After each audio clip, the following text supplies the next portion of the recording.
जय अंबा जय खंभलाई माँ बुढ़ा केदारनाथ मंदिर जयति देव बाल खल्य समस्तम जयति देव वृद्ध केदार मिश।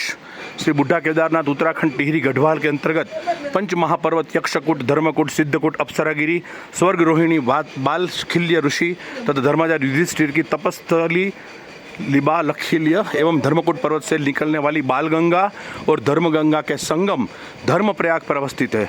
स्वर्ग रोहिणी के अवसर पर पांडव इसी लिंग का सदैव स्पर्श करके गोत्र हत्या के पाप से मुक्त हुए थे। शिला रूप में स्थित इस लिंग में द्रौपदी सहित 5 पांडवों की मूर्तियां आदिकाल से अवस्थित है। लिंग के साथ आकाश शक्ति पाताल शक्ति भूशक्ति वृद्ध त्रिशूलों के रूप में श्री गुरु कैलापीर शिव शक्ति के रूप में स्थित है। यह आदि तीर्थ यमुनोत्री गंगोत्री केदारनाथ बद्रीनाथ के मध्य का 5वां तीर्थ स्कंद पुराण के केदार खंड के श्लोक में उद्धृत है।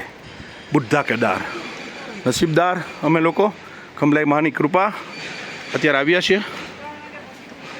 3 वाग्या पछी खुली जशे। 3 वागी गया। ओह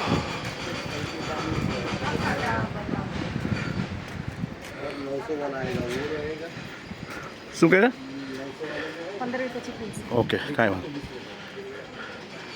बहुत प्राचीन 15 मिनिट પછી खुलશે एम कीधुं। ओके 3:39 થઈ છે અને 4 વાગે ખુલશે એમ કહે છે। બાલગંગા અને ધર્મગંગાના સંગમ ઉપર આવેલું છે વૃદ્ધ કેદાર। ભાઈઓ થોડીક માહિતી આપી દઉં તમને। દર્શન પણ દુર્લભ દર્શન દુર્લભ દર્શન દુર્લભ અતિ દુર્લભ કેવળ અને કેવળ ખંભલાઈ માની કૃપા। 4 ધામ અને 5 પાંડવો આના વચ્ચે 2 ફેફસા વચ્ચે સંબંધો એવો સંબંધ છે અથવા 2 હૃદયના જે 2 ભાગ છે કર્ણક અને ક્ષેપક તો એવા ભાગ કહી શકાય। કેમ કે જે મહાભારતનું યુદ્ધ થયું એમાં પાંડવોએ ધર્મ માટેનું યુદ્ધ હતું, એ ધર્મ યુદ્ધ હતું। પણ દુર્યોધન એવું વાક્ય બોલેલો છે કે હું જાણું છું કે અધર્મ શું છે પણ હું એને છોડી શકતો નથી। હું જાણું છું કે અધર્મ શું છે, આપણે પણ જાણીએ છીએ પણ છોડી શકતા નથી।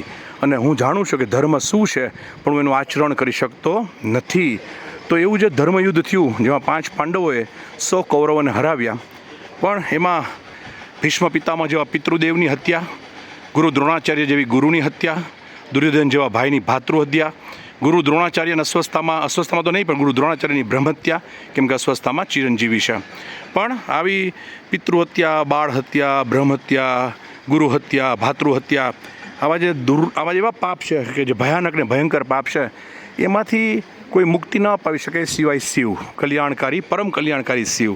એટલે શિવની શોધમાં 5 પાંડવો અમે અત્યારે આવ્યા છીએ। અમારું મન જાણે છે કે અમે સવારે ઉત્તરકાશીથી નીકળ્યા। ઉત્તરકાશીમાં પહેલાં કાશી વિશ્વનાથ દાદાના અને માના દર્શન કર્યા, માનું ત્રિશુળના દર્શન કર્યા। ત્યાંથી નીકળ્યા।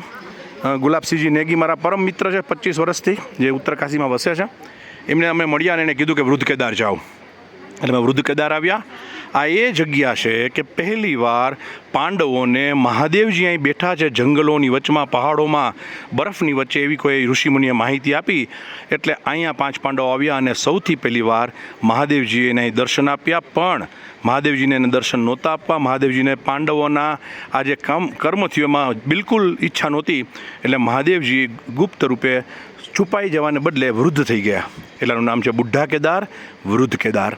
અહીંના લોકો છે એ પછી કેદાર જવાની યાત્રા કરતા નથી, કેમ કે છે કે પહેલાં વૃદ્ધ કેદાર અહીંથી સૌથી પહેલાં દાદા દેખાણા હતા, એટલે આ વૃદ્ધ કેદાર કહે છે। અહીંના લોકોને કેદારનાથ જવાની જરૂર રહેતી નથી, જે અહીંના દર્શન કરે છે। મતલબ કે જેટલું કેદારનાથનું મહત્ત્વ છે એટલું જ મહત્ત્વ વૃદ્ધ કેદારનું છે। મંદિર ખુલશે ત્યારે હું એના તમને દર્શન કરાવડાવીશ। અત્યારે અમે વેઇટ કરી રહ્યા છીએ, બધા બેઠા છીએ। અમારી ટીમ ખંભલાઈમાં અમારા કૌશિકભાઈ રાજ, પ્રકાશ બેઠો છે, ગૌરાંગભાઈ, દિલીપભાઈ, બધા વેઇટ કરી છે મંદિર ખુલવાનું। બહુ ટફ છે અહીં પહોંચવું, ઘણું અઘરું। ઉત્તરકાશીથી અમે ફરતા જંગલોમાં 8000 ફૂટની હાઇટ ઉપર અમારી ગાડી, એટલે સૌથી ઊંચા પહાડો અમારાથી નીચે હતા, એમાં અમારી ગાડી ડ્રાઈવ કરતી હતી। જય અંબા જય ખંભલાઈમાં કેવળ તુજ કરુણા વૃદ્ધ કેદારથી ખંભલાઈ ટીમ।